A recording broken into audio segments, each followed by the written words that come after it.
Hello and welcome to Uncertain but Not Unsettled, Meditation for Lockdown, hosted by the newly established Contemplative Studies Centre at the University of Melbourne.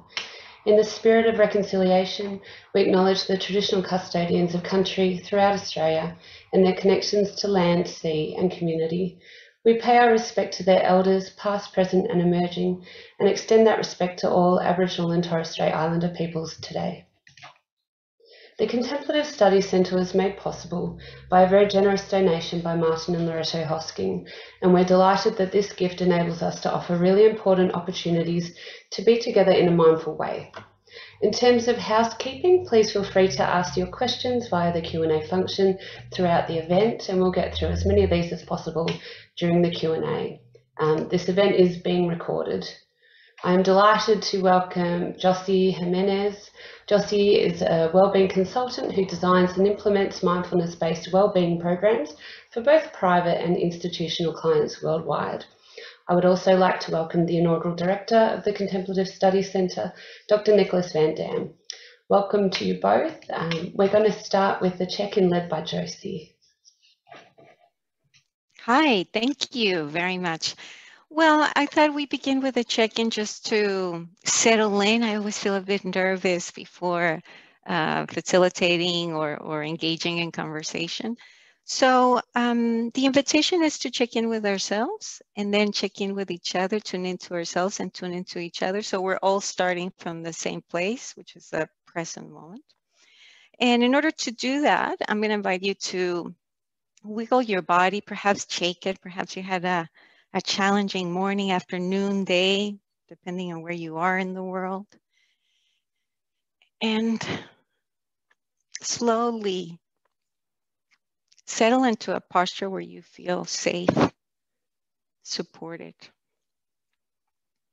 comfortable, alert. And once you found that posture, which we'll call meditation posture, you can gaze down or close your eyes, whatever feels right for you.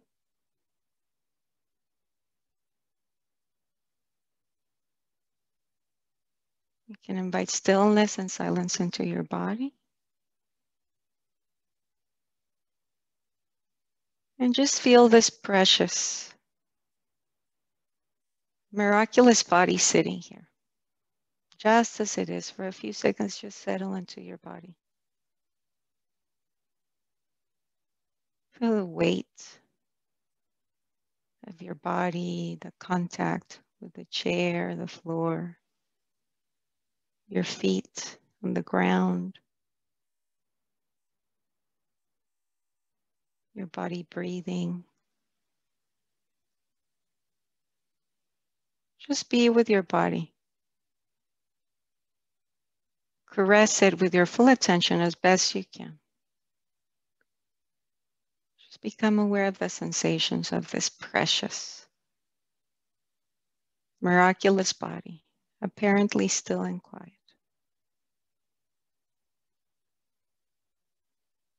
And let your body know that you're here. I'm here, body. I care, I'm here. And let your body know that it's safe. Right now, it's safe. You're safe, body. I'm here. You can rest.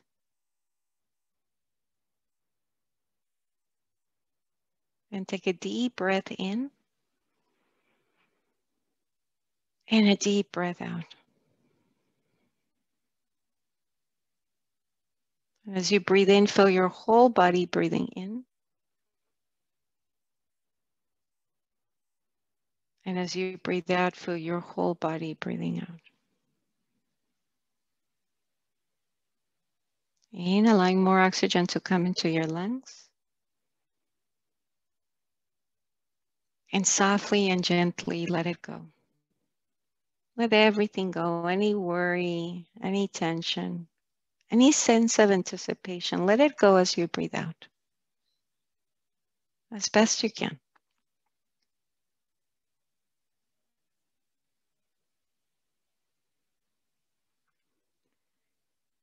And I'm going to invite you to bring to mind your intention. Why are you here? Wednesday, 16 June 2021, or perhaps it is Tuesday, 15 June 2021 for you. Why are you here in this conversation? What really matters to you? Bring it here to your mind's eye.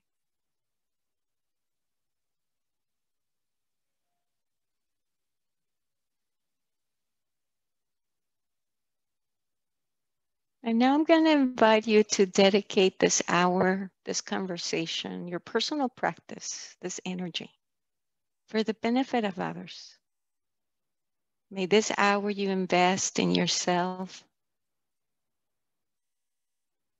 in real conversation, bring a sense of ease, peace, clarity, and joy to everyone here connected right now, the people around you, and everyone everywhere.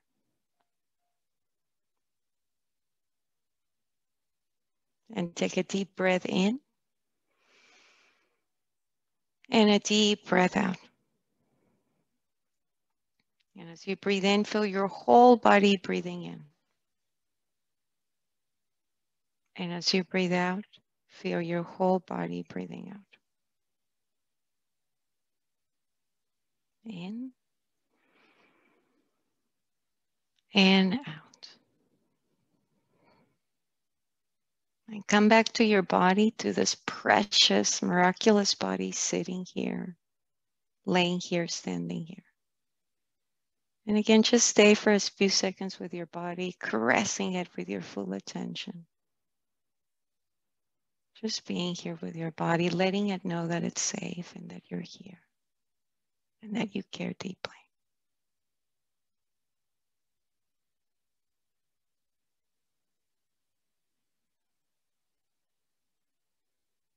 And when you're ready, open your eyes if you close them. Slowly and gently bring movement into your body. Stretch if you need to. Please be gentle, kind, patient, generous with yourself.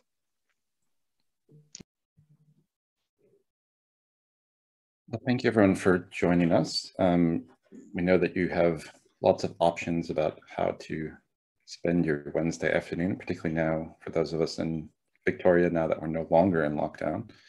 I just wanted to share a little bit, inspired by what Jossy just said, about my motivations for these conversations in this particular series. Obviously, we didn't know when we planned this particular event whether or not the lockdown would be lifted. And when we planned the series, the thinking really was just that it felt like the very least that we could do, given that people were thrown into lockdown. And I think this particular lockdown in Victoria was quite challenging. I know in talking to a lot of people that they found this one particularly hard. That may not quite connect if you're not in Victoria or if you're elsewhere in the world, but I'm sure you can connect with kind of the challenges that have been associated with this past year and a half. So for me, I think the real motivation and what I really want to get out of today, and what I wanted to happen out of these series, is just to offer some insight into what contemplative practices and meditation practices might offer to you, to the community out there, and how they might be helpful in weathering sort of the kinds of uncertainties that arise in day-to-day life. So we'll begin today, as we've done in the previous events of this series, with just a bit of conversation between myself and Jossy. She'll then lead us through some guided practices. I think she's going to do 2 short practices today as opposed to 1 long one. And then we'll do our best to answer all of your questions. So as your questions arise, feel free to post them in the Q&A, and we'll get to as many of them as we possibly can. So I'll just start off by kind of acknowledging that things are incredibly uncertain. You know, as I said, we scheduled today's event not knowing whether we would actually be able to, whether we'd be in lockdown, whether we wouldn't be in lockdown. I guess something that I was thinking about this morning on my way into my office, which is where I am because my neighbors are doing construction and it's too loud to work from home, which is another source of uncertainty. I was actually thinking about an article that has recently come out about Generation C. And that's the people that are coming out, the children in particular, that are growing in this time where COVID is essentially one of the most impactful events of their young lives, and sort of how potentially influential that's going to be. And I think that speaks to a bigger issue that's sort of part of life, even outside of COVID, which is uncertainty. Uncertainty is always present, no matter where we go, no matter what we do. And that doesn't necessarily make it any less challenging. And so I guess just to start off, I'd be curious to hear from Jossy. What do you think when you're faced with not knowing what's going to happen, when you're faced with sort of these challenges? What can the philosophies around mindfulness, meditation practices, compassion practices, how can we approach these kinds of scenarios? How can we deal with uncertainty in a way that sort of, I guess, to the extent possible, helps us to not feel overwhelmed by it? Thank you. Thank you for that question, and welcome everybody. I'm delighted to be here. It's a great honor to be in your presence, and thank you, Nicholas and Amy, for having me. It's a great joy. I think, for instance, in this conversation, and this is something that I usually share in either in my sessions or in facilitation groups, is that we're leaning into discomfort and uncertainty. And as you mentioned, uncertainty is a fundamental constant ingredient of life. And we have a love-and-hate relationship with uncertainty and discomfort as well. And life is uncomfortable and life is uncertain. And as I said, either when we feel uncertain, we want certainty. We want to know, is this going to work out? Can I believe in this person this much? Can I believe in myself this much? Is this going to work out or not for me? I want to know right now. I don't want to wait later. I just want to know right now. Take me out of my agony. And it's the same with discomfort. We don't like discomfort. We want to feel comfortable immediately. And give me something, whatever it is, I don't care, just give me something. I don't want to feel this way. And the thing with discomfort and uncertainty is that, as I said, we have a love and hate relationship, because when things are bad, we can't wait for things to change. But when things are good, we don't want things to change. We want to hold on to it. And as you mentioned, what is the constant is that things are going to change. Whether you like it, or whether you're enjoying yourself or not enjoying it yourself, or you're kind of like just hanging around neutral, things are changing. And I think the invitation of the practice, for me in my personal practice, I think what has kept me sane as I've aged, I've learned that even though it's not easy to get there, but at least I know the way, is that if I'm having a bad time, if I'm getting agitated or upset, I've learned to stop and kind of take a deep breath and be like, okay, or give myself a little hug and be like, hey, I'm with you. I'm so sorry. Or if I'm enjoying something that is wonderful, a moment with my partner that I just feel very fortunate to have. Or, sometimes I go walking around here. I'm very lucky. We're very lucky in Australia, in this area. It's full of green, and I just feel incredibly fortunate. And I want to be fully present for it, because I know later something's going to happen that's going to piss me off. So I'm like, okay, I really want to be here, because this is a moment. So I think years ago, someone said, I think in order to really embrace uncertainty, we have to learn to get over ourselves. And I'm working on that. Kind of like, get over yourself, Jossy. You're not the center of the world. it's okay. These people, they don't care that much about you. They didn't do it to piss you off. They're just doing their thing. And so I think that's a long question, but I think it's a practice of befriending uncertainty and discomfort. And sometimes befriending is hard. So just kind of at the beginning, it's just making space for it. Slowly kind of putting a chair out because they're coming. At some point, they're coming. That sort of inspired sort of two thoughts for me in particular. I guess that the more immediate, more obvious one is sort of how we can get very angry about sort of, and we find a way to direct our anger towards a given individual. So, I mean, there was a lot of comments during this particular lockdown, during the previous lockdowns, of frustration, anger, towards the Victorian government. And look, I think it's interesting because it, I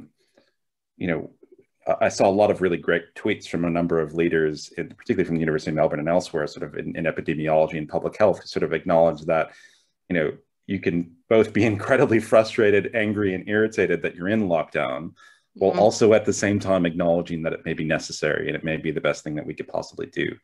And so I guess that the thing that sort of one of the things that I was thinking from that, and it relates to something more broadly, is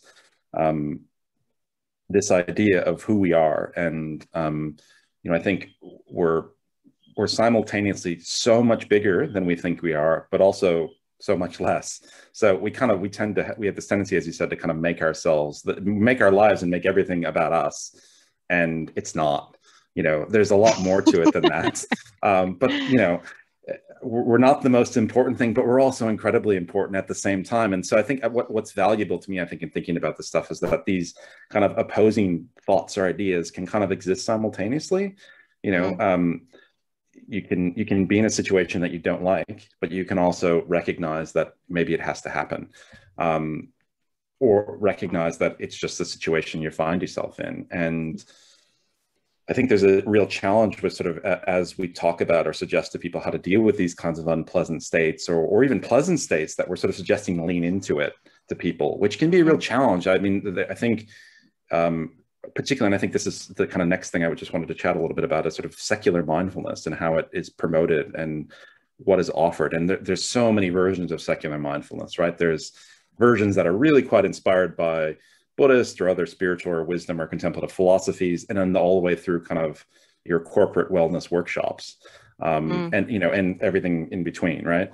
And yeah, I guess it's interesting to think about, and I'd love to hear your thoughts about that with respect to this particular issue. There does tend to be, at least in my experience, across that spectrum, there tends to be more of a lean in positivity, just do something pleasant on the kind of corporate commercial side of things, versus look, you have to understand the bigger philosophy of this. And sort of the way you understand the bigger philosophy, or the way you come to understanding uncertainty and understanding that, sort of embracing it truly and recognizing it truly, and kind of coming to the point where you can both recognize that pleasant events won't last forever, and so you shouldn't cling to them, but neither will unpleasant events. They'll be over before you know them. And so you should never get too caught up in one of the two ends of the continuum. And part of it is just being present when they happen, and kind of recognizing that it won't be there forever. And that may bring comfort when it's unpleasant, right? And it may help you be more in the event when it is pleasant, recognizing that it's not going to be around forever. But so what are your thoughts about the offerings that are out there in the secular mindfulness space, and how they work and what they offer? Yeah, thank you. That's an excellent question, and one that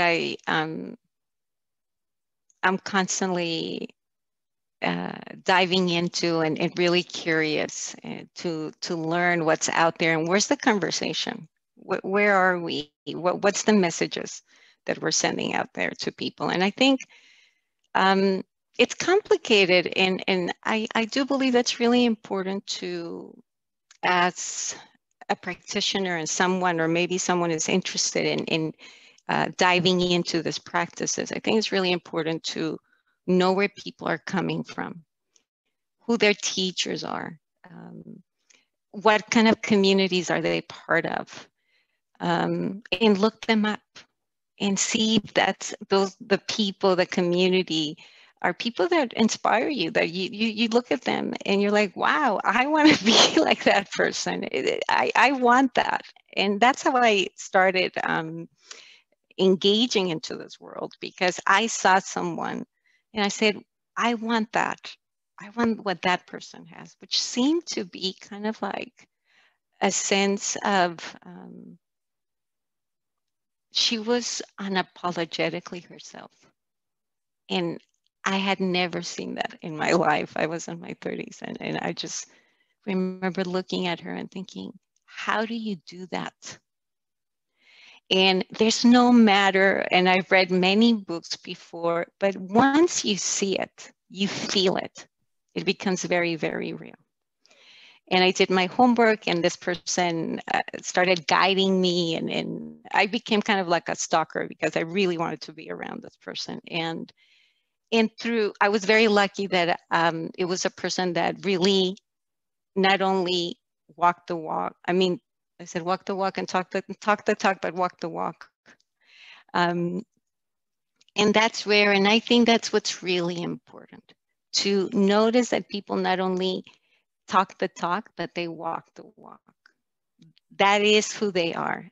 And I think what happens many times in this kind of commercialized world of mindfulness and compassion and well-being, it's that it becomes a very, a commodity to get somewhere, a stepping stone to get to a better place, a better state of being, of mind.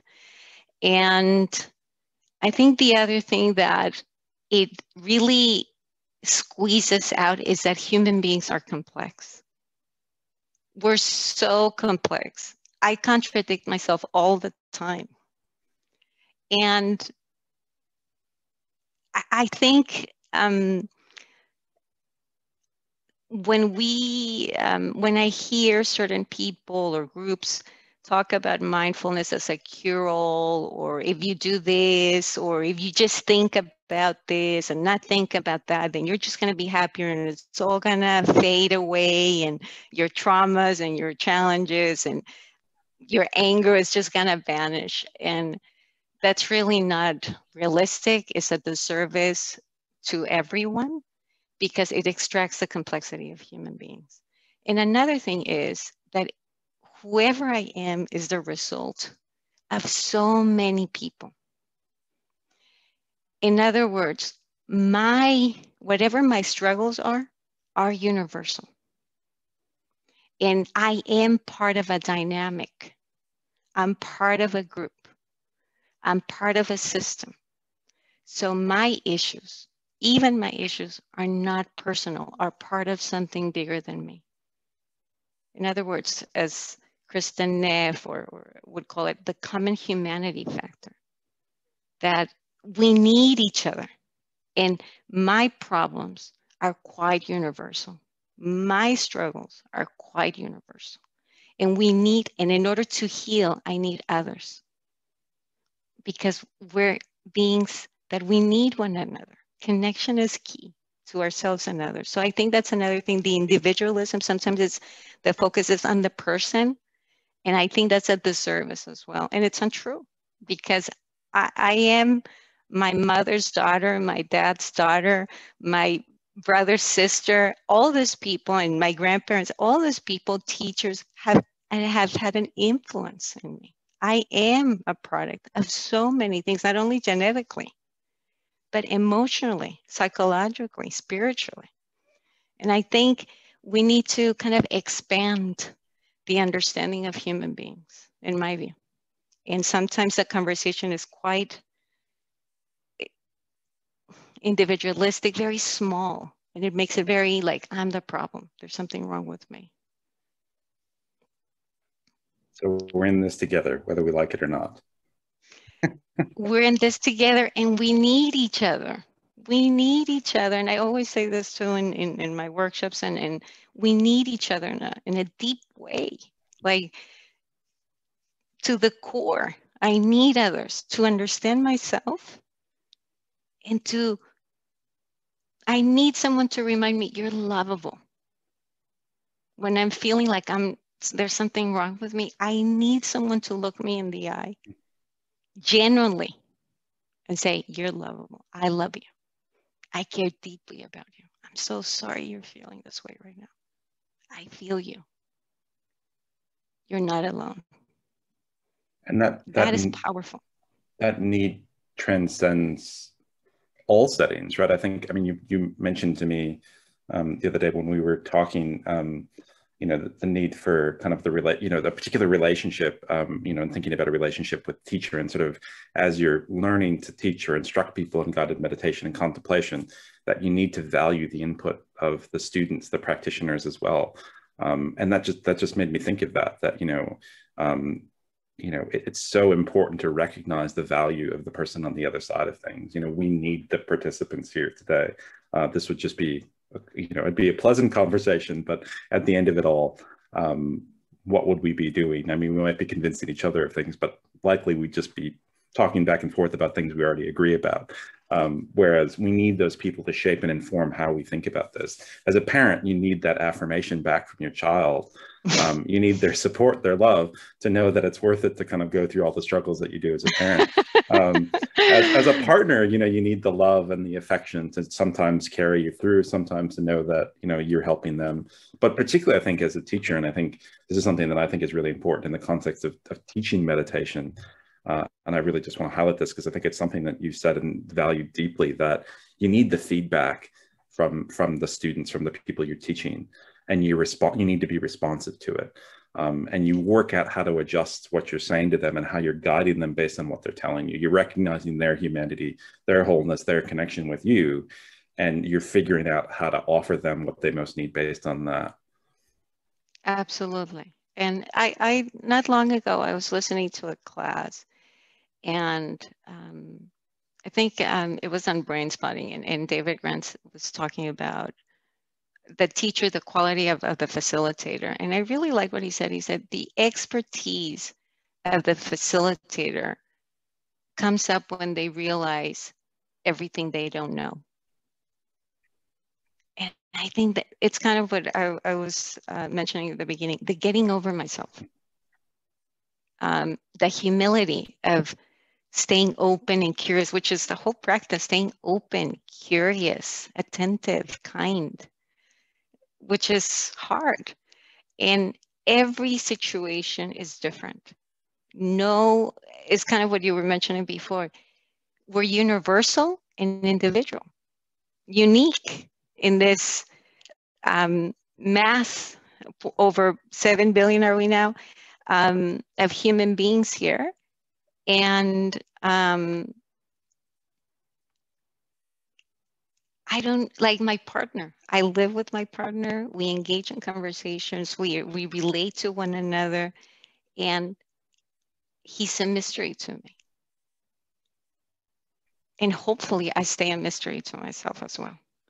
And hopefully as a teacher, as a facilitator, I understand that this is a unique process that we're creating together, and that I'm just here guiding, but we're creating whatever happens here together, and equally. I'm not better, I'm not worse. We're all in this together. And I'm curious to learn about you, because through you I learn about me and about other human beings. So it's very lively. It's a dance, in my view, in my humble opinion. And like you said, I do think that most people that show up either for workshops or classes or retreats, they have kind of an understanding of where they're at. They have an idea of what's not working. And I don't think it's helpful to come in with a problem-solving, kind of like intervening attitude. I think at the beginning is just to create that safe space where they can just kind of be a mess, and no one's trying to, hey, you're wonderful. Or people say here in Australia, you're a legend. And it's just like, no, I don't feel like a legend right now. Like, that doesn't feel genuine. And how can I just be in that discomfort of not knowing what to say? what to do and just be with that discomfort, just with my heartbeat present and be like, I care so deeply. I just want you to feel the warmth of my heart. And I believe that's really powerful. We're starting to get some questions already. I think in the interest of moving on to the practice, we'll come back to the questions and pick them up. So as they pop into your head, as you think of questions, please feel free to type them, but we'll shift over to a bit of practice. So I'm going to turn myself off and go away. Jossy's going to lead us through 2 short guided practices with a little bit of a break in between, and then we'll pick up your questions shortly thereafter. Thank you, my dear. Well, I was thinking to do 2 short practices. And please, as I said at the beginning, the invitation is to lean into discomfort and uncertainty, but never to feel overwhelmed. So in the spectrum of 1 to 10, the discomfort is maximum a 7. If you're like 7.1, stop the practice and do something that grounds you. Perhaps take a cup of tea or stretch. Go for a walk, take a bath, give yourself a hug, and then come back whenever you're ready, or just go and do whatever you need to do to take care of yourself. The number 1 value is do no harm. And I start with me. I'm going to take care of myself. So we're going to begin with awareness of breath meditation. And in order to do that, I'm going to ask you to get into your meditation posture. And what that means is that the back is straight but not rigid. Hands wherever they feel most comfortable. I'm going to invite you to gaze down or close your eyes. And then I'm going to invite you to guide your attention to your breath. I'm going to ask you to investigate, where do you feel your breath more vividly? Is it your nose, your nostrils, your chest, or your tummy? Really investigate. And once you become aware where you feel this breath more vividly, that's going to be your home base. The place to come back to every time the mind wanders off, because it will, all the time. That's the habit of the mind. It gets easily distracted into worries, catastrophizing, planning, the future, what's going to happen, and remembering. And every time you notice your mind wanders off, you're going to invite your mind, your attention to come back with gentleness and kindness. It's not going to be like, get over here. No. Hey, come back whenever you're ready with tenderness and kindness. Bring it back to your home base. So we're going to begin. So wiggle your body a little bit in order to get into your meditation posture. That posture where you feel safe, grounded, present, alert, comfortable. And you can gaze down or close your eyes, whatever feels right for you. And invite stillness and silence into your body. Become still and quiet.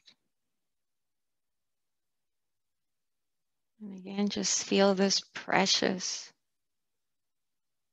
miraculous body sitting here just as it is. Just be with your body a few seconds, just caressing it with your full attention.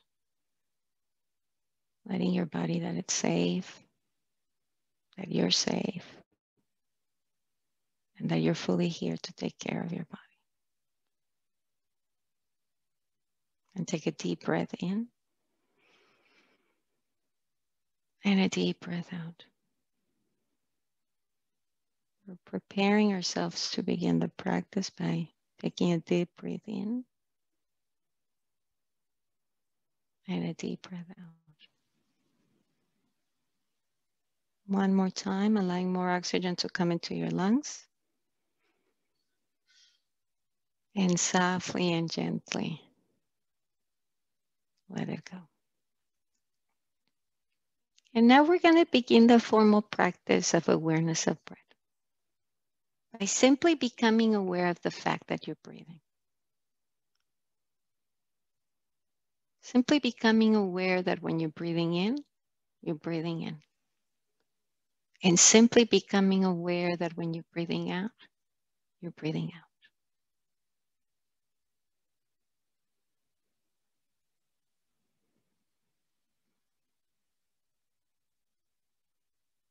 And now with a curious open mind, investigate. Where do you feel this breath more vividly? Is it your nostrils, your chest, or your belly? Really pay attention.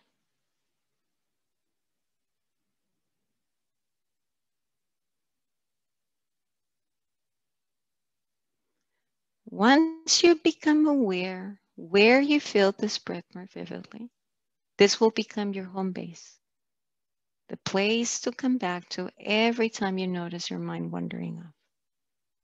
Because it will all the time. That's the habit of the mind. It gets easily distracted. So guide your attention to your home base and allow it to rest here fully. And feel this breath through your home base. What do you notice?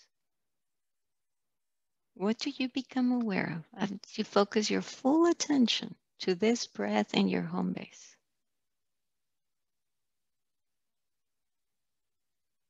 Perhaps you notice rising and falling. Perhaps vibration, pulsation. Perhaps temperature, coolness, warmth. Perhaps there's pain, discomfort. Perhaps there's nothing at all. That's okay too. Just notice what is here to be known. As you pay full attention to this breath in this moment in your home base.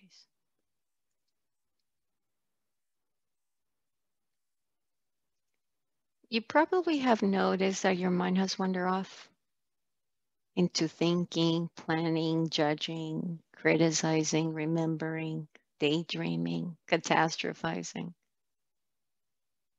When you notice that you're not here with this breath in your home base, that's a mindful moment. So please don't judge yourself. On the contrary, simply choose to come back whenever you're ready to do so by guiding your attention with gentleness and kindness back to your home base and allow it to rest here fully and begin fresh and new. What do you notice now? What is happening here? Is your breath changing? Is it the same?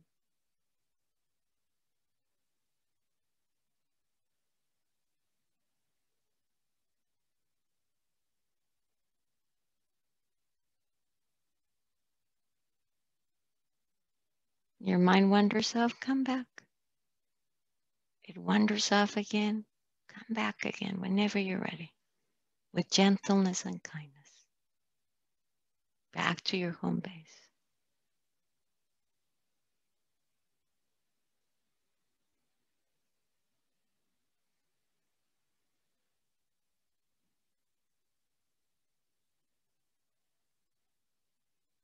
Stay here. Nothing else matters right now. It really doesn't. It's just you and this breath. Embrace it with your full attention as best you can. That's enough. Your best effort is enough. I'm going to be quiet for 2 minutes, but you know what to do. You know what the instruction is. Rest your full attention in your home base. And with an open, curious mind, follow this breath from the beginning to the middle to the end as best you can. And every time you notice your mind wandering off, please don't judge yourself and come back with gentleness and kindness over and over again. That's the practice. Enjoy.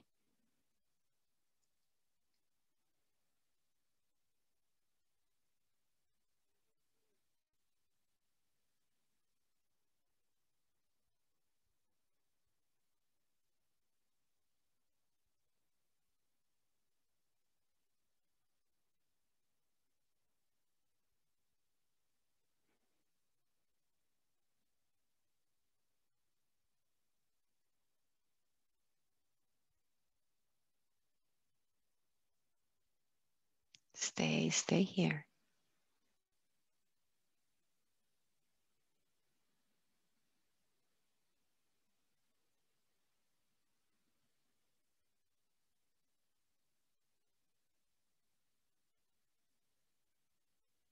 Mind wanders off, come back.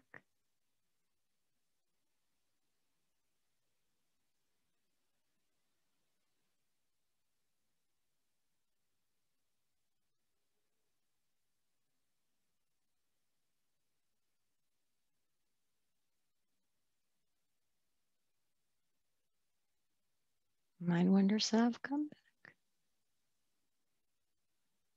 With gentleness and kindness.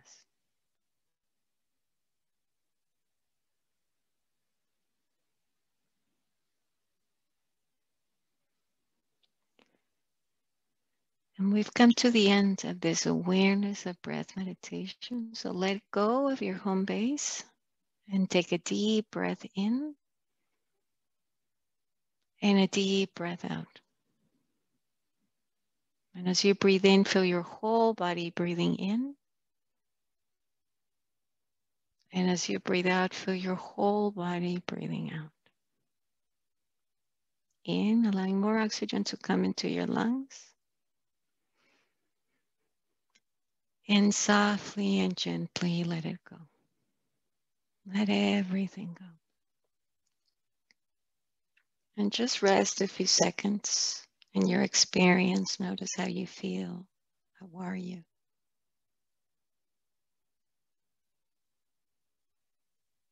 And before we come back, just invest 30 seconds appreciating yourself for making time today to do this, to be with yourself in this way. Be fully present for you. It's a radical, radical practice.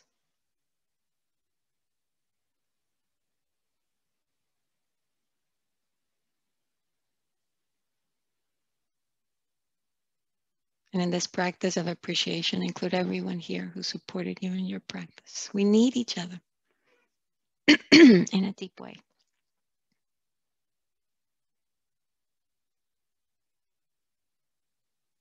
And take a deep breath in and a deep breath out. And when you're ready, open your eyes if you close them. Slowly and gently bring movement into your body. Stretch if you need to.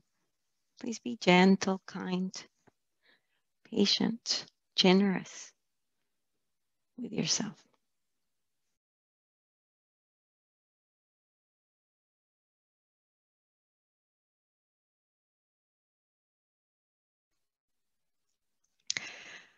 Alrighty, and now we're going to do a short practice of loving kindness.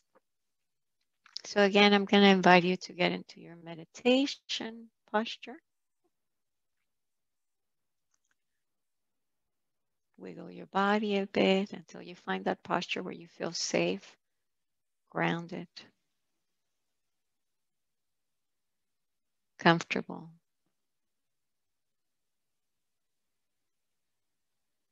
And just feel this precious, miraculous body sitting here just as it is.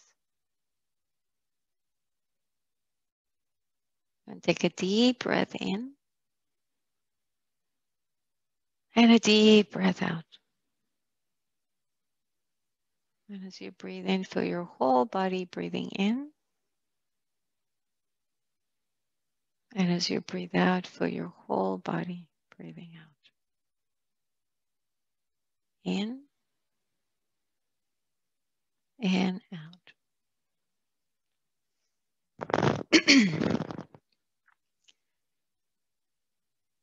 And now we're going to practice loving kindness, which is a practice of opening our hearts, unconditional friendliness to ourselves and others. And in order to do that, I'm going to invite you to bring to mind someone that you adore. That the moment you think of them, you smile. Your body softens. Your heart opens without effort. It can be anyone, a child, a friend, an acquaintance, a family member, even a pet, someone easy. And if you're struggling to pick just one, invite them all in.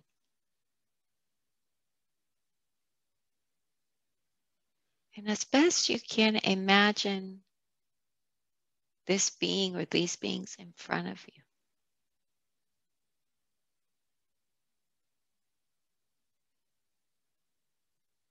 What matters is that you feel them here.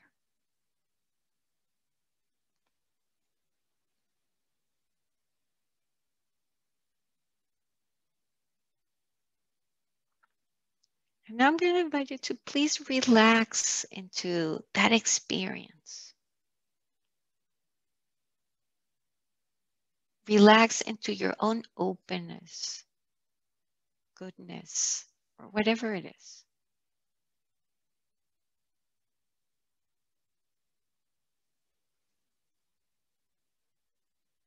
Just relax into it for a few seconds.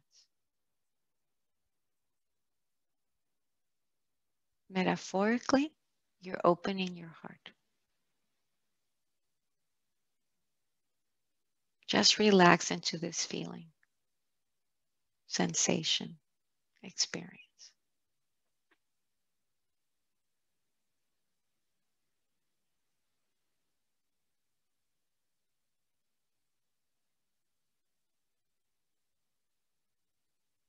And we've come to the end of this loving kindness practice. So let go of that image of those beings and come back to yourself and just feel your body sitting here. And take a deep breath in and a deep breath out. And as you breathe in, feel your whole body breathing in. And as you breathe out, feel your whole body breathing out. In and out. And before we begin again, come back rather, I invite you just to invest a few seconds appreciating yourself for investing some time today to practice loving kindness, unconditional friendliness, opening of your heart to yourself and others.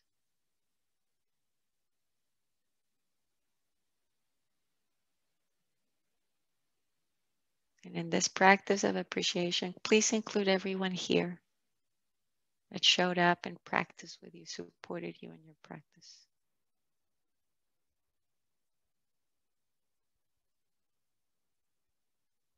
And take a deep breath in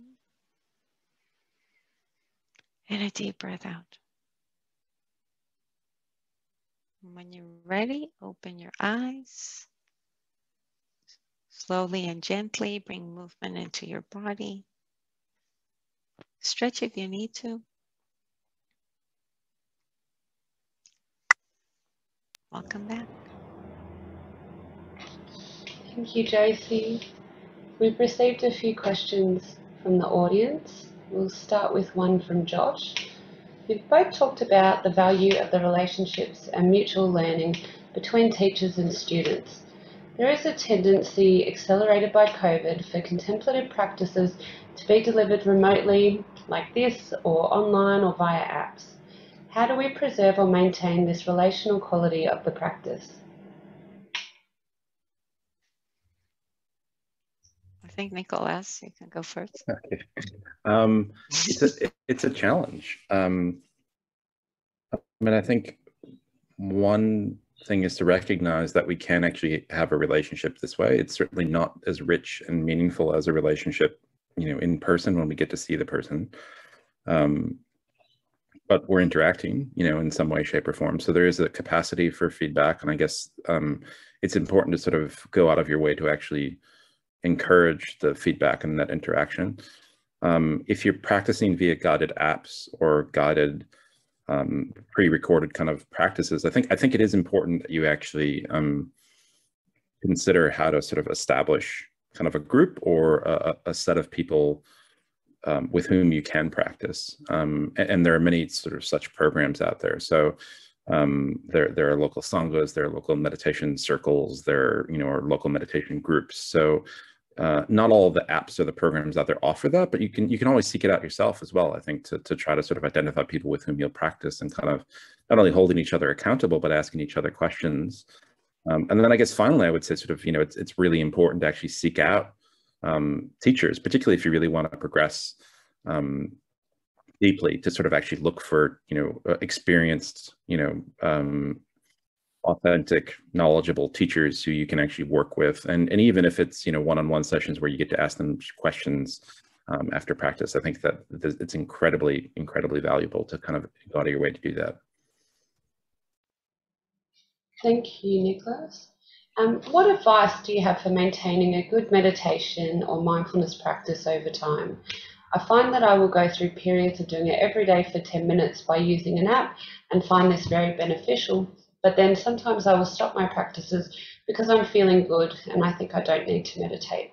I struggle to find a healthy balance. Welcome to the practice, my friend. That's the practice. It's messy, it's imperfect, it's incredibly human. And you're on the right track. It sounds like you're on board. And I think what does really matter is that, as Nicolas said, at some point, the app, which can be valuable, has its limitations.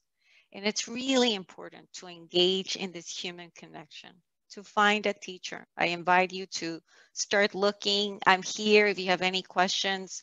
To everyone here for the rest of my life, I'm available to you. Reach out. I'm always going to answer your questions, whatever I can be of service. Happy to. But I do think that it's important. First, it sounds really normal that I'm there and then sometimes I'm like feeling good, see ya, and then I'm not feeling so well, so I'm back. That is the beginning of the practice. And as we have a teacher that embodies the practice and we have a conversation and engage and questioning and connection and feeling valued, and that this person cares for me, so I care for them, and they believe in me, so I better believe in me too, I guess. And it's a dance, as I said before. So I encourage you, I congratulate you for what you're doing, and reach out and begin that journey and finding your own teacher. I just want to add one point at the latter part there, which is I stop my practice because I'm feeling good, and I don't think I need to meditate. In general, so this would be if you were taking antidepressants, I would say that's terrible, because you should never stop just because you're feeling good. And I think that also applies to meditation practice, which is that in general, from a psychological perspective, we don't do the practice to get somewhere. We don't do the practice essentially, only when we think we need it. We do it as sort of a process of continual development. And so even when, if you're starting to feel good, your journey has just begun. Keep going. And you will stumble and you will falter and you will stop, and hopefully you'll start again. And as Jossy said, that's the whole point. That's the process. Thank you both. We have a question from Chris. How does meditation relate to practicing self-compassion and compassion for others? Is it an essential aspect?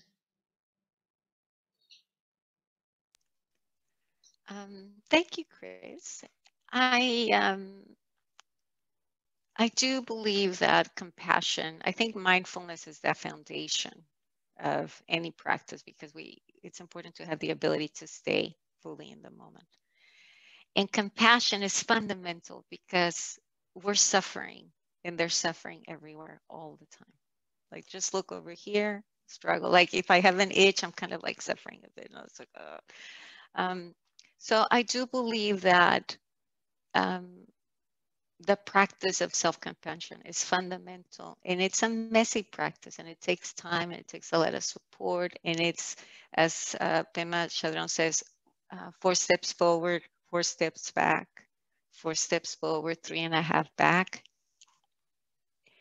So that is the practice, and it is essential to learn to understand that our suffering is universal, and to have perspective of the suffering, that it's not forever. It's right now, and it's hard right now, and it is going to get better. And I need tenderness and kindness in order to alleviate the struggle, the suffering.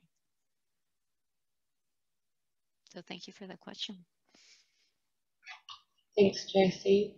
We have one more question to fit in before we finish up. It's from Mez, who must know you because she says hello. How do you bridge the gap when you are trying to access self-compassion, but you're stuck in your head in a negative and uncompassionate and unforgiving place? Hi, Miss. Thanks for being here. I really appreciate it. I have to say, it's so lovely. I'm a foreigner, as you can tell. I live in Australia, but I'm Mexican. And it is so wonderful to feel part of an Australian community. It's so humbling, and it's so important. And thank you, Miss. Just your presence means so much, everyone here. How do you bridge the gap? I think with a lot of tenderness, a lot of humility. And if that doesn't work, reach out. I'm here. Like I said in the beginning, sometimes we're so in the hole that we need somebody to come down to the hole and just hold our hand and be like, you're not alone. This is a tough hole. And I'm with you. And let me know. I know the way out. When you're ready, we're going to get out of this place. And I love you. Thank you for having me here. Like, allowing me to be in the middle of the suffering with you. It's a great privilege. So please reach out. We've all been there. We've all been there. I've been there many times. So please know that I'm here and I care. And we need each other. Nicholas, did you have anything to add as a final comment? I just wanted to say, so this is, our last series in this particular series, which is just kind of thrown together to address this particular need, or what we felt was a need. But we hope to do many more things just like this. And so please do stay tuned. If you enjoyed these, please drop us a line and let us know. Please check out our website. We hope to host many more such events like this and broaden our offerings. We hope to create opportunities for people to come and join us, those who are in Melbourne. We hope to continue to do online events so that people can participate no matter where they are. And yeah, like if this series in particular has inspired you to sort of look up practices and try this out, please do so. Please search out for teachers. Please check with us for advice, and just please keep at it and do what you need to do to look after yourselves and use that compassion and that Jossy emphasized, and recognize that you're loved and you're valuable, and that'll help to get us all through whatever difficulties we may face. Thank you all for joining us in the series, and we look forward to having you around for more wonderful things to come. And thank you, Jossy, for joining us and leading us in practice today. Pleasure. Thank you so much, and love you. Thanks, everyone.